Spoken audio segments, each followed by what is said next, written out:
ಇಲ್ಲಿ ಒಂದು ಶಾಂತಿ ನೆಲೆಸಬೇಕೆಂಬ ತೀರ್ಮಾನ ಮಾಡಿದ್ದಾರೆ. ಬಹಳ ಸಂತೋಷದ ವಿಚಾರ. ಸುಖ ಅಂದ್ರೇನು, ಧರ್ಮ ಅಂದ್ರೇನು ಅದು ನಮಗೆ ಗೊತ್ತಿರಬೇಕಲ್ಲ. ಇಂಥ ಪುಣ್ಯ ಭೂಮಿಯಲ್ಲಿ ನಮ್ಮ ಸೈದಪ್ಪನವರು ಮತ್ತೆ ರವಿದಾಸ್ ಕಾಂತರಾಜ್ ಇಡೀ ಅವರ ಪರಿವಾರ ಸೇರಿಕೊಂಡು ಬಹಳ ಶ್ರಮ ವಹಿಸಿ ಕಾರ್ಯಕ್ರಮ ಮಾಡಿದೆ. ಆದರೆ ನಿಜವಾದ ಸುಖ ಎಲ್ಲಿದೆ? ಸುಖಸ್ಯ ಮೂಲಂ ಧರ್ಮ ಅಂತ ಹೇಳಿದ್ರು. ಸ ಯಜ್ಜ ಪ್ರಜಾಸಷ್ಟ ಪುರೋವಾಚ ಪ್ರಜಾಪತಿ ಅಮೇನ ಪ್ರಸವಿಸ್ಮರಾಂ ಮೇಸಾವಸಿ ಇಷ್ಟ ಕಾಮದೋಕು ಅಂತೆ. ಅದು ಜ್ಞಾನ ಯೋಗ, ಕರ್ಮಯೋಗ, ಭಕ್ತಿ ಯೋಗ, ರಾಜಯೋಗ ಎಂಬ 4 ಯೋಗಗಳಲ್ಲಿ ಅದನ್ನು ವಿಶ್ಲೇಷಣೆ ಮಾಡಿದೆ. ನಮ್ಮಂತವರಿಗೆ ಕಬ್ಬಿಣದ ಕಡಲೆ, ಎಲ್ಲ ಮನೆ ಮಠಗಳನ್ನು ಬಿಟ್ಟಂತಹ ಸನ್ಯಾಸಿಗಳು ಕೂಡ ಕಬ್ಬಿಣದ ಕಡಲೆ. ಮನಸ್ಸು, ಬುದ್ಧಿ, ಚಿತ್ತವನ್ನು ಎಲ್ಲವನ್ನು ನಾವು ಒಳಗಿಂದೊಳಗೆ ಶೋಧಿಸ್ತಾ ಹೋಗ್ತೀವಿ. ನಮಗೆ ಕೊರತೆಗಳೆಂದರೆ ನಮ್ಮಲ್ಲಿ ಸ್ಥಿರತೆ ಇಲ್ಲ. ಆಗ ಇಂಜೆಕ್ಷನ್ ಹೇಗೆ ಮಾಡುದು, ಟ್ಯಾಬ್ಲೆಟ್ ಹೇಗೆ ಮಾಡುದು ಎಂಬ ಫಾರ್ಮುಲಾ ಸಿಗ್ತದೆ. ತುದಿಗೆ ಹತ್ತಬೇಕಾದ್ರೆ ರೆಂಬೆ ಕೊಂಬೆಗಳನ್ನು ಹೇರಿ ಮತ್ತೆ ಪಡೆಯುತ್ತಾನಂತೆ. ಹಾಗೆ ಅಷ್ಟಾಂಗ ಯೋಗದ ಮುಖಾಂತರ ಆ ಪರಮಾತ್ಮನ್ನು ಪಡೆಯಬೇಕಂತ. ನೀನು ಯಾವ ಕಾಲೇಜಿನಲ್ಲಿ ಇದನ್ನು ಕಲ್ತದ್ದು? ಇಲ್ಲ, ನಾನು ಕಾಲೇಜ್ ಹೋಗ್ಲಿಲ್ಲ, ಶಾಲೆ ಹೋಗ್ಲಿಲ್ಲ, ಈ ಪ್ರಪಂಚದಿಂದ ಈ ತತ್ವವನ್ನು ಕಲ್ತಿದ್ದೇನೆಂತೆ ಶ್ರೀರಾಮಚಂದ್ರಿಗೆ ವಂದಿಸ್ತಾ ಸರ್ವದೇವತೆಯಾದಂಥ ಜಗನ್ಮಾತೆಗೆ ನಮಸ್ಕರಿಸ್ತಾ ಈ ಪವಿತ್ರವಾದ ವೇದಿಕೆಯಲ್ಲಿ ಉಪಸ್ಥಿತಕ್ಕಂಥ ನಮ್ಮ ಮಠದ ಪರಮ ಭಕ್ತರು, ಮಾಜಿ ಸಚಿವರು, ಈ ಭಾಗದ ಜನಪ್ರಿಯ ನಾಯಕರಂತ ಹಾಲಪ್ಪನವರೇ, ನನ್ನ ಬಲಭಾಗದಲ್ಲಿರ್ತಕ್ಕಂಥ ನಮ್ಮ ಕ್ಷೇತ್ರದ ಪುರೋಹಿತ ಅಂತ ಮಹೇಶ್ ಶಾಂತಿ, ಲೋಕೇಶ್ ಶಾಂತಿಯವರೇ, ಎಲ್ಲ ನಮ್ಮ ಹರೀಶ್ ಶಾಂತಿ ಇದ್ದಾರೆ, ರವಿ ಶಾಂತಿ ಇದ್ದಾರೆ, ಸದಾನಂದ್ ಇದ್ದಾರೆ, ಅನೇಕ ಶಾಂತಿಯ ಪರಿವಾರಗಳಿಗೆ ಬಂದು ಇಲ್ಲಿ ಒಂದು ಶಾಂತಿ ನೆಲೆಸಬೇಕೆಂಬ ತೀರ್ಮಾನ ಮಾಡಿದ್ದಾರೆ. ಬಹಳ ಸಂತೋಷದ ವಿಚಾರ.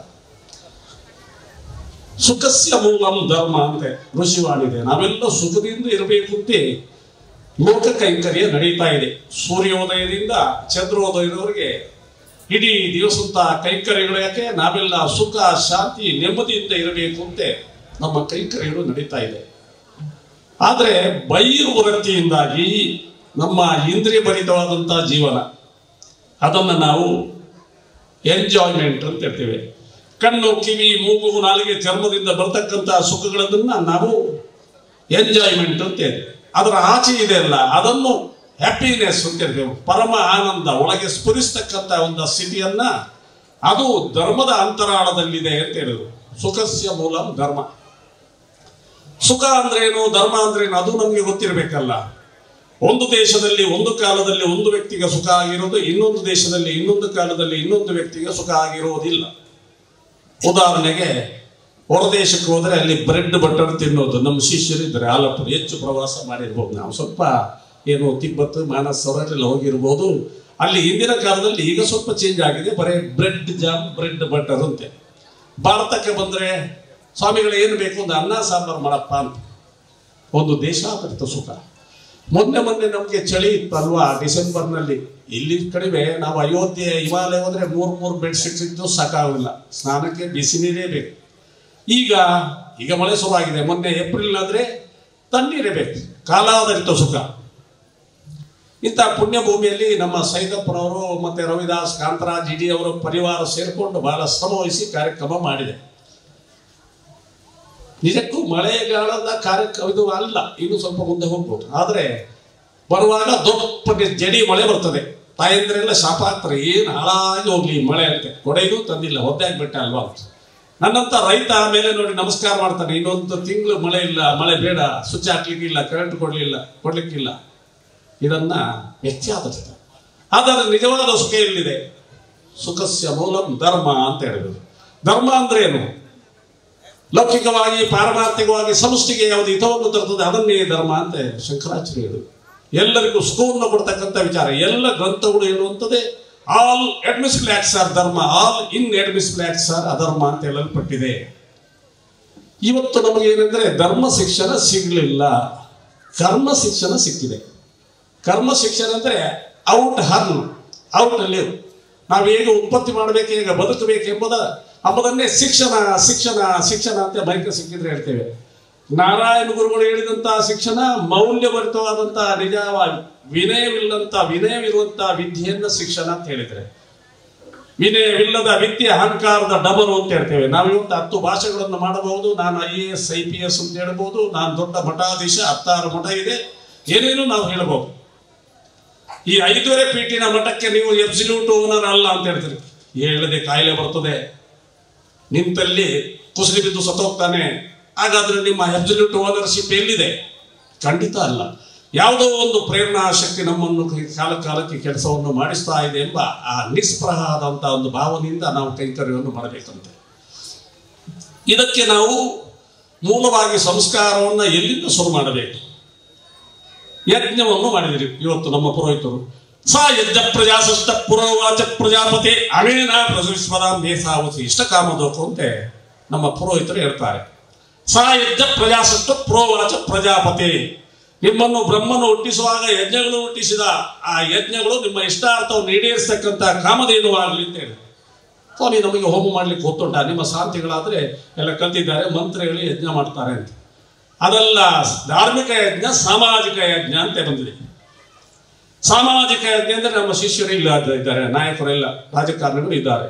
ಅವರೆಲ್ಲ ಅವರ ಊರಿಗೆ ಬೇಕಾದಂತ ನೀರಿನ ವ್ಯವಸ್ಥೆ ಇರ್ಬೋದು, ಕರೆಂಟಿನ ವ್ಯವಸ್ಥೆ ಇರ್ಬೋದು, ವಿದ್ಯೆಯ ವ್ಯವಸ್ಥೆ ಇರ್ಬೋದು, ಅನ್ನದಾನದ ವ್ಯವಸ್ಥೆ ಇರ್ಬೋದು, ಜನೋಪಯೋಗಿ ಕಾರ್ಯಕ್ರಮಗಳನ್ನು ಯಾವುದು ಮಾಡ್ತದೆ ಅದನ್ನು ಸಾಮಾಜಿಕ ಯಜ್ಞ ಅಂತ ಹೇಳಲ್ಪಟ್ಟಿದೆ. ನಮಗೆ ಒಟ್ಟಾರೆ ಮೇಲೆ ಏನು ಭಗವತ್ ಪ್ರಾಪ್ತಿ ಆಗಬೇಕಲ್ವಾ? ಗುರುಗಳ ಆಶೀರ್ವಾದ ಹೆಚ್ಚಬೇಕು, ಇಲ್ಲಿ ನಮ್ಮ ದೇವತೆಯ ದೇವಿಯ ಆಶೀರ್ವಾದ ಹೆಚ್ಚಬೇಕು ನಮ್ಮ ಆಶೆ. ಅದು ಜ್ಞಾನ ಯೋಗ, ಕರ್ಮಯೋಗ, ಭಕ್ತಿಯೋಗ, ರಾಜಯೋಗ ಎಂಬ 4 ಯೋಗಗಳಲ್ಲಿ ಅದನ್ನು ವಿಶ್ಲೇಷಣೆ ಮಾಡಿದೆ. ಜ್ಞಾನಯೋಗ ತುಂಬಾ ಕಷ್ಟ. ನಮ್ಮಂಥವರಿಗೆ ಕಬ್ಬಿಣದ ಕಡಲೆ, ಎಲ್ಲ ಮನೆ ಮಠಗಳನ್ನು ಬಿಟ್ಟಂತಹ ಸನ್ಯಾಸಿಗಳು ಕೂಡ ಕಬ್ಬಿಣದ ಕಡಲೆ. ಮನಸ್ಸು, ಬುದ್ಧಿ, ಚಿತ್ತವನ್ನು ಎಲ್ಲವನ್ನು ನಾವು ಒಳಗಿಂದೊಳಗೆ ಶೋಧಿಸ್ತಾ ಬೇಕು. ನಾ ಸಾಂಖ್ಯೇನ, ನಾ ಯೋಗಿಯೇನ, ಕರ್ಮನಾನೋ ವಿದ್ಯ, ಬ್ರಹ್ಮಾತ್ಮೈಕತ್ವ ಬೋಧೇನ ಮೋಕ್ಷ ಸಿದ್ಧತೆ ನಾ ಅನ್ಯತ ಅಂತ. ಬ್ರಹ್ಮ ಮತ್ತೆ ಆತ್ಮದ ಏಕತ್ವ ಅಭೇದ ಜ್ಞಾನ ಆಗ್ಬೇಕು. ನಿಮಗೆ ಮೋಕ್ಷ ಆಗ್ಬೇಕಾದ್ರೆ, ಮೋದ ಕ್ಷಯ ಆಗ್ಬೇಕಾದ್ರೆ ಬ್ರಹ್ಮ ಮತ್ತೆ ಯಾವುದು ಆತ್ಮ, ಬ್ರಹ್ಮಾತ್ಮೈಕತ್ವ ಏಕತ್ವ ಬೋಧೇನ ಮೋಕ್ಷ ಸಿದ್ಧತೆ ನಾ ಅನ್ಯತ. ಬ್ರಹ್ಮ ಮತ್ತೆ ಆತ್ಮ, ನಾನು ಮತ್ತೆ ಬ್ರಹ್ಮ ಅಲ್ಲ, ಬೇರೆ ಅಲ್ಲ ಎಂಬ ಭಾವನೆ ನಿಮ್ಮಲ್ಲಿ ನಿರ್ದಿಷ್ಟವಾಗಿ ಬರಬೇಕು, ಅಭೇದ ಜ್ಞಾನ ಬರಬೇಕು. ಆಗ ನೀವು ಭಗವತ್ ಪ್ರಾಪ್ತಿ ಆಗ್ತದೆ ಅಂತೆ ನಮ್ಮ ವಿದ್ವಾಂಸರು ಹೇಳ್ತಾರೆ.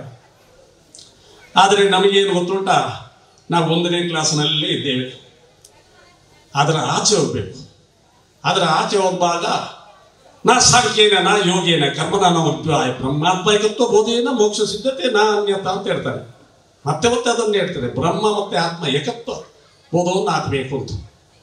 ಅದಕ್ಕೆ ಏನೆಂದರೆ ತ್ಯಾಗದಿಂದ ನೀವು ಕೆಲಸ ಮಾಡಬೇಕು ಅಂತ. ತ್ಯಾಗೀನೇಕ ಅಮರತತ್ವ ಮಾನುಷ ಅಂತ ನಮ್ಮ ಪುರೋಹಿತರು ಹೇಳ್ತಾರೆ. ತ್ಯಾಗದ ತುದಿಯಿಂದ ನೀವು ಕರ್ಮವನ್ನು ಮಾಡಬೇಕು, ಅದು ಅಮೃತತ್ವಕ್ಕೆ ದಾರಿ ಆಗ್ತದೆ ಅಂತೆ. ಆದರೆ ಇದಕ್ಕೆಲ್ಲ ನಮಗೆ ಕೊರತೆಗಳೆಂದರೆ ನಮ್ಮಲ್ಲಿ ಸ್ಥಿರತೆ ಇಲ್ಲ. ಯಜ್ಞ ಆಗಿದೆ, ಪುರೋಹಿತರು ಮಂತ್ರ ಹೇಳ್ತಾ ಇದ್ದಾರೆ, ಇನ್ನು ಎಷ್ಟು ಗಂಟೆ ಆಗ್ತದ, ಈಗ ಸ್ವಾಮಿಗಳು ಎಷ್ಟು ಮಾತಾಡ್ತಾರ, ಕಾರು ಗಾಡಿ ಅಲ್ಲಿ ಉಂಟು, ಯಜಮಾನ್ ಎಲ್ಲಿ ಹೋದ್ರ, ಮಕ್ಳು ಎಲ್ಲಿ ಹೋದ್ರ, ಸುಮ್ಮನೆ ನಿಮ್ಮ ಕ್ಯೂರಿಯಾಸಿಟಿ. ಅವರೆಲ್ಲ ಅಲ್ಲಲ್ಲಿ ಇರ್ತಾರೆ, ಎಲ್ಲಿ ಹೋಗೋದಿಲ್ಲ. ಈ ಭ್ರಮೆಯಿಂದಾಗಿ ನಾವು ಎಲ್ಲಿ ಮುಟ್ಟಬೇಕಲ್ಲಿ ಮುಟ್ಲಿಕ್ಕೆ ಆಗ್ತಾ ಇಲ್ಲ. ನಿಮ್ಮ ಒಂದು ಕೆಲಸವನ್ನು ಮಾಡುವ ಕೆಲಸಕ್ಕೆ ಮಾತ್ರ ಸೀಮಿತರಾಗಿ ತಾಯಂದಿರಿಗೆ ಗೊತ್ತಾಗ್ತದೆ. ಅವರು ಅಡಿಗೆ ಮಾಡುವಾಗ ಅವರು 2 ಕೆಲಸ ಬಡ ಬುದ್ಧಿವಂತರು ಇದ್ದಾರೆ. ಅಲ್ಲಿ ಟಿವಿಯನ್ನು ನೋಡ್ತಾರೆ, ಅಡಿಗೆಯನ್ನು ಮಾಡ್ತಾರೆ. ಆದರೆ ಮನಸ್ಸು ಮಾತ್ರ ಅಡಿಗೆ ಕಡೆಗೆ ಹೆಚ್ಚಿರ್ತದೆ. ಒಂದು ವೇಳೆ ಅಡಿಗೆ ಕಡೆಗೆ ಅವರ ಮನಸ್ಸು ಕಮ್ಮಿದ್ರೆ ಏನಾಗ್ತದೆ, ಅಡಿಗೆಯಲ್ಲಿ ಪಾತ್ರದಲ್ಲಿ ಅಡಿ ಹಿಡಿದು ಕಪ್ಪಾಗಿ ಹೋಗ್ತದೆ, ಬೆಂಕಿ ಹೆಚ್ಚಾಗಿ. ಹಾಗೆ ಧ್ಯಾನ ಕೂಡ ಹಾಗೆ, ಭಗವತ್ ಪ್ರಾಪ್ತಿಯನ್ನು ಕೂಡ ಹಾಗೆ ನಮ್ಮ ಮನಸ್ಸನ್ನು ಒಂದು ಕಡೆಗೆ ಕೇಂದ್ರೀಕರಿಸಿಕೊಡ್ತಕ್ಕಂಥ ಒಂದು ಸ್ಥಿತಿ. ಆ ಕೇಂದ್ರೀಕರಿಸಿಕೊಟ್ಟಾಗ ಏನಾಗ್ತದೆ, ನಮ್ಮ ಮನಸ್ಸಿನಲ್ಲಿ ಅದ್ಭುತವಾದಂತಹ ಒಂದು ಜ್ಞಾನೋದಯ ಆಗ್ತದೆ. ನೀವೆಲ್ಲ ಧ್ಯಾನ ಮಾಡ್ತೀರಾ? ಈಗ ನಾವು ಕೇಳಿದ್ರೆ ಏನ್ರಿ ಶ್ರೀಧರ್ ಧ್ಯಾನ ಮಾಡ್ತೀರಾ, ಹಾಲಪ್ಪನವರೇ ಧ್ಯಾನ ಮಾಡ್ತೀರಾ, ಯೋಗ ಮಾಡ್ತೀರಾ? ಹ್ಞೂ ಸ್ವಾಮಿ ಮಾಡ್ತೇವೆ. ಹೆಂಗ್ ಮಾಡ್ತೀವಿ? ತಲೆ ಕೆಳಗೆ ಕಾಲ ಮೇಲೆ. ಯಾರು ಕಟ್ಸೋದು? ಅದು ನಮ್ಮ Patanjali yoga guru. This is called as physical exercise. ಅದೊಂದು ನಮ್ಮ ಶಾರೀರಿಕ ವ್ಯಾಯಾಮ. ಯೋಗ ಅಂದ್ರೆ uniting bridge of atma and paramatma. ಆತ್ಮ ಮತ್ತೆ ಪರಮಾತ್ಮನ ಒಂದು ಸೇರಿಸ್ತಕ್ಕಂಥ ಒಂದು ಬ್ರಿಡ್ಜ್ಗೆ ಯೋಗ ಅಂತ ಹೇಳಲ್ಪಟ್ಟಿದೆ. ಅದನ್ನ ಜ್ಞಾನ ಯೋಗದ ಮುಖಾಂತರ ನಿಮ್ಮ ಮನಸ್ಸು ಮತ್ತೆ ಬುದ್ಧಿಗಳನ್ನ ಪ್ರಯೋಗಶಾಲೆಯ ಯಾವುದೋ ಟೆಸ್ಟ್ ಟ್ಯೂಬ್ಗಳಾಗಿ ಪ್ರಣಾಳಿಕೆಯಾಗಿ ಮಾಡಿ ಸತ್ಯ ಮತ್ತೆ ಧರ್ಮ ಎಂಬ ವಸ್ತುಗಳನ್ನ ಹಾಕಿ ತಪಸ್ಸಿನಿಂದ ಕಾಯಿಸಬೇಕು. ಆಗ ಇಂಜೆಕ್ಷನ್ ಹೇಗೆ ಮಾಡುದು, ಟ್ಯಾಬ್ಲೆಟ್ ಹೇಗೆ ಮಾಡುದು ಎಂಬ ಫಾರ್ಮುಲಾ ಸಿಗ್ತದೆ. ಇನ್ನೊಂದು ಇದೆ ರಾಜಯೋಗ. ಯಮ, ನಿಯಮ, ಆಸನ, ಪ್ರಾಣಾಯಾಮ, ಪ್ರತ್ಯಾಹಾರ, ಧಾರಣ, ಧ್ಯಾನ, ಸಮಾಧಿ ಎಂಬ ಅಷ್ಟಾಂಗ ಯೋಗದ ಮುಖಾಂತರ ಒಬ್ಬ ಹುಡುಗ ಮಾವಿನ ಹಣ್ಣು ಹಣ್ಣಾಗಿದೆ, ಆ ತುದಿಗೆ ಹತ್ತಬೇಕಾದ್ರೆ ರೆಂಬೆ ಕೊಂಬೆಗಳನ್ನ ಹೇರಿ ಮತ್ತೆ ಪಡೆಯುತ್ತಾನಂತೆ. ಹಾಗೆ ಅಷ್ಟಾಂಗ ಯೋಗದ ಮುಖಾಂತರ ಆ ಪರಮಾತ್ಮನ್ನು ಪಡೆಯಬೇಕಂತ. ಇದು ಕೂಡ ಸ್ವಲ್ಪ ಕಷ್ಟ. ಇನ್ನು ಸುಲಭದ ಒಂದು ದಾರಿ ಇದೆ ಅಲ್ವಾ, ಅದು ಕರ್ಮಯೋಗ ಮತ್ತೆ ಭಕ್ತಿಯೋಗ. ಆ ಭಗವಂತನನ್ನ ನಿಷ್ಕಾಮವಾದಂಥ ಭಕ್ತಿ, ಅನನ್ಯಶ್ಚಿಂತಾಯಂತು ಮಾಂ ಯೇ ಜನ ಪರ್ಯೂಪಾಸತೆ ತೇಷಾಂ ನಿತ್ಯಾಭಿಯುಕ್ತಾನ ಯೋಗಕ್ಷೇಮಾವಾಮ್ಯಾಂ ಅಂತ ಹೇಳ್ತಾರೆ. ಅನನ್ಯವಾಗಿ ನನ್ನ ಭಕ್ತಿಯನ್ನು ಮಾಡತಕ್ಕಂಥ ಯಾವ ನನ್ನ ಭಗವದ್ಭಕ್ತನಿದ್ದಾನೆ ಅವರ ಯೋಗಕ್ಷೇಮವನ್ನು ನಾನೇ ನೋಡ್ತೇನೆ ಅಂತ. ನಿಮ್ಮನ್ನೆಲ್ಲ ಯಾರು ನೋಡ್ಕೊಡ್ತಾರೆ? ನಮ್ಮ ಗಂಡ ಇದ್ದಾರೆ ಸ್ವಾಮಿ, ನಮ್ಮ ಮಾವ ಇದ್ದಾರೆ ಸ್ವಾಮಿ, ಅತ್ತೆ ಇದ್ದಾರೆ ಸ್ವಾಮಿ, ಮತ್ತೆ ಯಾಕೆ ನಿನಗೆ ಚಿಂತೆ? ನಿನ್ನ ಮುಖದಲ್ಲಿ ಚಿಂತೆಯ ಕಾರ್ಬೋಣ ಇದೆಯಲ್ಲ, ಅದು ಗೊತ್ತಿಲ್ಲ. ಹಾಗಲ್ಲ, ನಮ್ಮ ಕಟ್ಟ ಕಡೆಯ ರಕ್ಷಕ ಯಾರಿದ್ರೆ ಪರಮಾತ್ಮ, ಸೂಪರ್ ನ್ಯಾಚುರಲ್ ಎನರ್ಜಿ, ಅಲ್ಮೈಟಿ ಗಾಡ್ ಅಂತ ಹೇಳ್ತೇವೆ. ಸರ್ವಶಕ್ತ ಭಗವಂತ. ಕಣ್ಣಿಗೆ ಕಾಣುವುದಿಲ್ಲ, ಅವ ಕಣ್ಣಿಗೆ ಕಾಣ್ತಾನೆ. ರಾಮಕೃಷ್ಣ ಪರಮಹಂಸರೇ ಕಾಣ್ತಾನೆ. ನಿನ್ನ ಶರೀರವು ಪ್ರಕೃತಿಯ ಒಳಗೆ ಸೇರ್ಬೇಕಂತ, ಅವೇದ ಜ್ಞಾನ ಬರ್ಬೇಕಂತೆ. ಇದಕ್ಕೆಲ್ಲ ಅಡ್ಡಿ ಆತಂಕಗಳೇನೆಂದ್ರೆ ಈಗಾಗಲೇ ನಮ್ಮ ಸೈದಪ್ಪ ಹೇಳಿದ್ರು, ಬಹಳ ಬೇಸರ ವ್ಯಕ್ತ ಮಾಡಿದ ವೇದಿಕೆಯಲ್ಲಿ. ಈ ರಾಜಕೀಯ ಭಾವನೆಗಳು, ಜಾತಿಯ ಭಾವನೆಗಳು, ಮೇಲು ಕೀಲು, ಇನ್ನೊಂದು ಮತ್ತೊಂದು, ನಾನು ಶ್ರೇಷ್ಠ ಅವರು ಕನಿಷ್ಠ, ಈ ಎಲ್ಲ ಭಾವನೆಯಿಂದ ಹೊರಗೆ ಬರಬೇಕು. ಹೊರಗೆ ಬರ್ಲಿಕ್ಕೆ ಆಗ್ತದ? ನನ್ನ ಪಕ್ಷ ದೊಡ್ಡದು, ನಿನ್ನ ಪಕ್ಷ ದೊಡ್ಡದು, ನನ್ನ ಜಾತಿ ದೊಡ್ಡದು, ನಿನ್ನ ಜಾತಿ ದೊಡ್ಡದು ಎಂಬ ಈ ಭಾವನೆ ಒಳಗಿದ್ದಾರೆ. ನಾವು ತ್ರಿಗುಣದಲ್ಲಿ ಬದ್ಧರಿದ್ದೇವೆ. ಸತ್ವಗುಣ, ರಜೋಗುಣ, ತಮೋಗುಣ ಈ ಪ್ರಕೃತಿಲಿ ಇದೆ, ಅದು ಯಾರನ್ನು ಬಿಟ್ಟಿಲ್ಲ. ಸತ್ವಗುಣ ಇದ್ದಾಗ ನಾವು ತಿಂಗಳಾನುಗಟ್ಟಲೆ ಮೌನ ಮಾಡ್ತೇವೆ. ನಾವು ಇಷ್ಟು ಮಟ್ಟಕ್ಕೆ ಮುಟ್ಟಬೇಕಾದ್ರೆ ಸುಮ್ಮನೆ ಆಗೋದಿಲ್ಲ. ನಾವು ರುದ್ರಾಕ್ಷಿ ಹಾಕೊಂಡು, ಬಟ್ಟೆ ಹಾಕೊಂಡು ಭಾಷಣೆ ಮಾಡಿದ್ರೆ ಸಾಕಾಗೋದಿಲ್ಲ. ನೀವೊಂದು 7-8 ಗಂಟೆ ಕೂರ್ತಕ್ಕಂಥ ಅಭ್ಯಾಸ ಮಾಡಬೇಕು. ಅದನ್ನ ನಾವು ಸ್ಪಿರಿಚುವಲ್ ಕ್ರಿಯೇಟಿಂಗ್ ಎನರ್ಜಿ, ನಿಮ್ಮಲ್ಲಿ ಶಕ್ತಿ ಇದೆ, ಆ ಸ್ಪಿರಿಚುವಾಲಿಟಿಯ ಕರೆಂಟ್ ಅನ್ನು ರೀಜನರೇಟ್ ಮಾಡಬೇಕು. ನಮ್ಮ ಹರಿದ್ವಾರ ಅಸೋಸಿಯೇಷನ್ ಅಂತಲ್ಲಿ ಇವತ್ತೇನೆಂದ್ರೆ ನಿಮ್ಮ ಈ ಬ್ರೈನಿನ ವೈಬ್ರೇಷನ್ಗಳನ್ನ ಟೆಸ್ಟ್ ಮಾಡ್ತಾರೆ. ಬ್ರೈನಿನ ಫ್ರೀಕ್ವೆನ್ಸಿಗಳಿದೆಯಲ್ಲ, ತರಂಗಾಂತರಗಳು. ನಿಮಗೆ ಸಿಟ್ಟು ಬಂದಾಗ ಬೆವರ್ತದೆ, ಕಣ್ಣು ಕೆಂಪಾಗ್ತದೆ, ಶರೀರ ಅದರ್ತದೆ, ಬೆವರು ಬರ್ತದೆ, ಅದನ್ನ ಟೆಸ್ಟ್ ಮಾಡ್ತಾರೆ. ಇದಕ್ಕೆ ಕಾರಣ ಏನು? ನಿಮ್ಮ ಬ್ರೈನ್ನ frequencies high tide, low tide ನಲ್ಲಿ ಹೇಗೆ ನಿಮ್ಮ ವೈಬ್ರೇಷನ್ ಬರ್ತದೆ ಸಮುದ್ರ, ಅದೇ ತರದ ನಿಮ್ಮ ಮಾನವನ ಬ್ರೈನ್ ನಲ್ಲಿ ಕೂಡ ಬರ್ತದೆ ಅಂತ ಇಂದಿನ ಯುಗಾಂತರ ಋಷಿಗಳು ಕೂಡ ಹೇಳಿದ್ರು. ಈಗಲೂ ಕೂಡ ರಿಸರ್ಚ್ ಮಾಡ್ತಾ ಇದ್ದಾರೆ. ನಿಮಗೆ ಆನಂದ ಎಲ್ಲಿ ಸಿಗ್ತದೆ ಅಂತ ಹೇಳಿದ್ರೆ, ನಮ್ಮ ಮೈಶಾಂತಿ ಅಥವಾ ನಮ್ಮ ಎಲ್ಲ ಶಾಂತಿಗಳಲ್ಲಿ ಪ್ರಶ್ನೆ ಮಾಡಿದ್ರೆ ಅದು ಆನಂದಮಯ ಕೋಶದಲ್ಲಿ ಅಂತ ಹೇಳ್ತೇವೆ. ಅನ್ನಮಯ, ಪ್ರಾಣಮಯ, ಮನೋಮಯ, ವಿಜ್ಞಾನಮಯ, ಆನಂದಮಯ ಕೋಶ. ಅದೇ ನಮ್ಮ ವಿಜ್ಞಾನಕ್ಕೆ ಬಂದಾಗ ಅದನ್ನ alpha, beta, theta, delta, gamma stage ಅಂತ ಹೇಳ್ತೇವೆ. 12 ನಿಮಿಷಕ್ಕೊಂದ್ಸಲ ನಮ್ಮ ಬ್ರೈನ್ನ ಫ್ರೀಕ್ವೆನ್ಸೀಸ್ ಬದಲಾಗ್ತದೆ. ಇದು ಯಾಕೆ ಅಂದ್ರೆ ಇಲ್ಲಿ ಸ್ವಲ್ಪ ಧ್ಯಾನ ಮಾಡೋರು ಇರ್ಬೋದು, ಯಾರಾದ್ರೂ ಇರ್ತಾರೆ, ಸುಮ್ಮನೆ ಕೂತ್ಕೊಡ್ತಾರೆ, ಕಂಡು ಬಿಡ್ತಾರೆ, ಗಂಟೆ ಎಷ್ಟಾಯ್ತು ಅಂತ. ಅದಲ್ಲ, ನೀವು ತದೇಕ ಚಿತ್ತದಿಂದ ಭಗವತ್ ಸ್ಮರಣೆಯನ್ನು ಮಾಡಿದಾಗ, ನಿಮ್ಮ ಆತ್ಮನ ಅನುಭೂತಿಯನ್ನು, ಅನುಸಂಧಾನವನ್ನು ಮಾಡ್ತಾ ಇರುವಾಗ ಅದಕ್ಕೆ ಕೆಲವು ಟೆಕ್ನಿಕ್ಸ್ ಇರ್ತಕ್ಕಂಥ ಇನ್ನೇಲ್ ಎಕ್ಸೇಲ್ಗಳಲ್ಲಿ ನಿಮ್ಮ ನಿಯಂತ್ರಣ ಇರಬೇಕು. ಸೂರ್ಯನಾಡಿ, ಚಂದ್ರನಾಡಿ, ನಿಮ್ಮ ಶ್ವಾಸೋಚ್ಛ್ವಾಸವನ್ನ ಈಗ ಮನುಷ್ಯ 16 ಟೈಮ್ಸ್ ತೆಕೊಡ್ತಾನೆ. 1 ನಿಮಿಷಕ್ಕೆ. ಒಂದು ನಾಯಿ 50 ಶ್ವಾಸ ತೆಕೊಡ್ತದೆ. ಒಂದು 25-30 ವರ್ಷದಲ್ಲಿ ಸಾಯ್ತದೆ ಅದು. ಒಂದು ಆನೆ 20 ಶ್ವಾಸ ತೆಕೊಡ್ತದೆ. ನೀವು ಮನುಷ್ಯರು 16 ಸಲ ತೆಕೊಡೋದು 1 ನಿಮಿಷಕ್ಕೆ. ಒಂದು ಟಾರ್ಟೈಸ್ 4 ಶ್ವಾಸ ತೆಕೊಡ್ತದೆ. ಒಂದು ನಾಗರಾವು 8 ಶ್ವಾಸ, 2 ಶ್ವಾಸ ತೆಕೊಡ್ತದೆ. ಅದು 800 ವರ್ಷ ಬದುಕಬಲ್ಲದು. ಇವತ್ತು ಹಿಮಾಲಯದಲ್ಲಿ 500 ವರ್ಷ, 1000 ವರ್ಷದವರು ಇದ್ದಾರೆ. 200, 300, 400 ವರ್ಷ ನಾವು ಕಂಡಿದ್ದೇವೆ. ನಿಮಗೂ ತೋರಿಸ್ಬೋದು, ಬದುಕಲಿಕ್ಕೆ ಆಗ್ತದೆ. ನಾವು ಹೊಟ್ಟೆ ತುಂಬ ಊಟ ಮಾಡಿ ನಮ್ಮ ಎಲ್ಲ ಸೋತು ಹೋಗಿದ್ದೇವೆ. 1 ಗಂಟೆ ಆದಾಗ, ಈಗ ನೀವು 11 ಗಂಟೆಗೆ ತಿಂಡಿ ಮಾಡಿದ್ರೆ 1 ಗಂಟೆಗೆ ಗಣಿತ ಕರಿತಾರೆ, ನೀವು ತಿಂಡಿ ಊಟದ ಹೊತ್ತಾಯ್ತಿ ಬರ್ರಿ ಅಂತ. ಇಲ್ಲಿ ಬೇಡ, ಆದ್ರೂ ಒಂದು ಒಟ್ಟು ಟೈಮ್ ಟೇಬಲ್ ಅಂತೆ. ಶರೀರಕ್ಕೆ ನೋಡಿ, ಹಿಮಾಲಯದಲ್ಲಿ ಬರೇ ಯಾವುದು ಗೊತ್ತುಂಟ, ನಿಮ್ಮ ಎಲೆಗಳನ್ನು ತಿಂದು ಬದುಕ್ತಾರೆ. ಅದು ಅಶ್ವತ್ಥ ಇರ್ಬೋದು, ಬಿಲ್ವ ಇರ್ಬೋದು, ಪೇರಳೆ ಇರ್ಬೋದು, ಮಾವಿನ ಎಲೆ ಇರ್ಬೋದು, ಇಷ್ಟು ಎಲೆಗಳನ್ನು ತಿಂದು ನಾವು ಕೂಡ ಅಭ್ಯಾಸ ನೋಡಿದ್ದೇವೆ. ಏನಾಗ್ತದೆ? ಏನೂ ಆಗುವುದಿಲ್ಲ. ಈ ಶರೀರ ರಕ್ಷಣೆಗೆ ಬರೇ ಅಲ್ಲಿ ವಾಯುವನ್ನ ತಗೊಂಡು, ಸೂರ್ಯನನ್ನ ಧ್ಯಾನಿಸಿ, ಅಲ್ಲಿಂದ ಗಾಯತ್ರಿ ಮುಖಾಂತರ ಶಕ್ತಿಯನ್ನು ತಗೊಂಡು ಸಾಧನೆ ಮಾಡಿ ಲಕ್ಷಾಂತರ ವರ್ಷ ಬದುಕಬಹುದು. ಹಿಮಾಲಯದ ಸಿದ್ಧಿ ಸಾಧಕರ ಬದುಕು ಇವತ್ತು ಅಲ್ಲಿಂದ ಬಂದಿದೆ. ನಾವೆಲ್ಲ ಅವರಿಂದ ಸ್ವಲ್ಪ ಅಂಶವನ್ನು ತಗೊಂಡು ಇಲ್ಲಿ ನಾವು ಮಾತಾಡ್ತಾ ಇದ್ದೇವೆ. ನಾವು ನೀವು ಅನುಸರಿಸತಕ್ಕಂತ ಏನು ಈಗ ಜೀವನ ಇದೆ ಅಲ್ವಾ, custom and usage converted as law ಅಂತ. ನನ್ನ ಶಿಷ್ಯ ಇದ್ದಾನೆ, ಕರ್ನಾಟಕ ವಕೀಲ ಇದ್ದಾನೆ. ಒಂದು ಕಾಲದಲ್ಲಿ ಅದು ಸಂಪ್ರದಾಯ ಆಯಿತು, ಮತ್ತೆ ರೂಢಿ ಆಯಿತು, ಮತ್ತೆ ಅದನ್ನು ಕಾನೂನು ಆಯಿತು ಅಂತ ಹೇಳ್ತಾರೆ ವಿಶ್ಲೇಷಣೆಗಳು. Custom and usage converted as law, ಅದು ಕಾನೂನಾಗಿ ಬಂತು. ಕಾನೂನು ಎಷ್ಟು ವರ್ಷ ಈ ದೇಶಕ್ಕೆ ಬಂದು? 1862ರಲ್ಲಿ ನಮ್ಮ ಇಂಡಿಯನ್ ಪಿನಲ್ ಕೋಡ್ ಬಂತು. ಅಲ್ಲಿವರೆಗೆ ರಾಜರ ಕಾನೂನು, ಭಾರತೀಯ ಪರಂಪರೆಯ ರಾಜರ ಕಾನೂನು ಇತ್ತು. ಆಮೇಲೆ ಎಲ್ಲ ನಮ್ಮ ಸಂವಿಧಾನಗಳಂತೂ ಎಲ್ಲವೂ ಬಂತು. ಈಗ ಸಂವಿಧಾನಕ್ಕೆ ಬದ್ಧರಾಗಿ ಪೂರಕವಾಗಿ ಬದುಕು ಮಾಡಬೇಕು ಅಂತೆ. ಅದಕ್ಕೆ ಮೂಲ ಅಂದ್ರೆ ಸನಾತನ. ಸನಾತನ ಅಂದ್ರೆ ಸೂರ್ಯಚಂದ್ರಷ್ಟೇ ಒಂದು ಸತ್ಯ, ಆ ಕಾಲದಲ್ಲಿ ಉತ್ಪತ್ತಿಯಾದಂತಹ ನಿಯಮಗಳು. ಇವತ್ತು ನಮಗೆ ಏನೆಂದ್ರೆ, ನಮಗೆ ಎಲ್ಲರನ್ನು ಪ್ರೀತಿ ಮಾಡಿ ತಗೊಂಡೇ ಗೊತ್ತಿಲ್ಲ. ನಮ್ಮಲ್ಲಿರ್ತಕ್ಕಂಥ ಲೋಪದೋಷಗಳು ಯಾಕೆ ಬಂತೆ ಅಂದ್ರೆ, ರಜೋಗುಣ, ಸತ್ವಗುಣ, ತಮೋಗುಣ. ನಾನು ಮೇಲು, ನಾನು ಶ್ರೀಮಂತ ಇದ್ದೇನೆ, ನಾನು ಮಠಾಧೀಶ ಇದ್ದೇನೆ, ನಾನು ದೊಡ್ಡ ಜಾತಿ, ನೀನು ಸಣ್ಣ ಜಾತಿ, ಅಸ್ಪೃಶ್ಯ, ಇನ್ನೊಂದು ಮತ್ತೊಂದು. ಅದನ್ನು ನೆನೆಸುವಾಗ ನನಗೆ ನಮ್ಮ ಬಾಲ್ಯದ ಒಂದು ನೆನಪಾಗ್ತದೆ. ಅದು ಕಾನೂನು ನಮ್ಮ ವಿದ್ಯಾಭ್ಯಾಸದಲ್ಲಿ ಬಂದಂಥ ಒಂದು ಘಟನೆ ಯಾವಾಗಲೂ ನೆನಪು ಮಾಡ್ತಾರೆ. ಶಂಕರಾಚಾರ್ಯ ಲೋಕಕ್ಕೆ ದೊಡ್ಡ ಜಗದ್ಗುರು. ಅದೊಂದು ಇಂಗ್ಲಿಷ್ ನಾಟಕದ ತುಣುಕು. I would like to narrate a small history of Shankaracharya's life history. One day Shankaracharya was ready to performing his sandhya rite to Varanasi street. ಅವರು ವಾರಣಾಸಿಯಲ್ಲಿ ನಮ್ಮ ಸಂಧ್ಯಾ ರೈಟ್ ಮಾಡಲಿಕ್ಕೆ, ಸಂಧ್ಯಾ ವಂದನೆ ಮಾಡಲಿಕ್ಕೆ ತಯಾರಾಗ್ತಾರೆ. Suddenly chandala touch his body while walking. ನಡೀತಾ ಹೋಗುವಾಗ ಚಂಡಾಲ ಅವರ ಶರೀರವನ್ನು ಟಚ್ ಮಾಡ್ತಾರೆ. ಅವ್ರ ಶಿಷ್ಯರು ಕೇಳ್ತಾರೆ, ಏ chandala, you are polluted our great master Shankara. ನಮ್ಮ ಗುರುಗಳನ್ನ ಸ್ಪರ್ಶ ಮಾಡಿದ್ದೀರಿ.